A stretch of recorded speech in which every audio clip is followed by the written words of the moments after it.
Benz Géocoton, vous êtes acheteur et transformateur de blé, notamment pour les grands moulins de Strasbourg. Vous êtes aussi producteur industriel dans le coton, les céréales et les légumineuses en Afrique. Vous avez été exportateur également de blé vers l'Afrique. Donc c'est un marché que vous connaissez très bien. Vous êtes vous-même né au Sénégal. Vous êtes finalement le grand gagnant de cette crise du blé, de cette guerre du blé même. Ah Pas du bon, tout, madame. Pas du dites-nous tout. pourquoi. D'abord, je pense aux Ukrainiens qui vivent un drame terrible et ce drame est en train de se prolonger aujourd'hui vers le continent africain. Alors, je m'explique. Oui.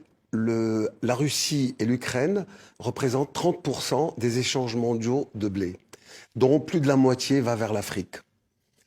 Le blé est devenu une arme au même titre que les bombes. La raréfaction du blé et cette envolée des prix dont vous avez parlé tout à l'heure, elle ne fait que commencer. Mais pourquoi l'Afrique est-elle si dépendante du blé ukrainien, du blé russe? Pourquoi ne produit-elle pas elle-même son propre blé? Alors ça, c'est historique.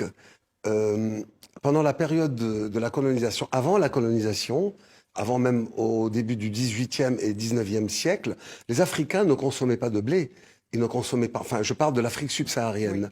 Ils ne consommaient pas de blé, ils consommaient du mil, du sorgho. Il y avait des céréales locales qu'ils consommaient.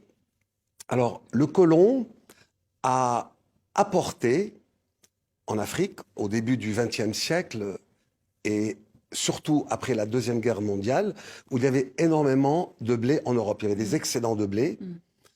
Et on demandait, donc ces comptoirs commerciaux français, ont demandé aux paysans africains d'arrêter de produire leurs céréales et de produire ce qu'on appelle la monoculture, c'est-à-dire le café quand on a besoin de café, le cacao, l'arachide pour faire de l'huile d'arachide, au Sénégal notamment.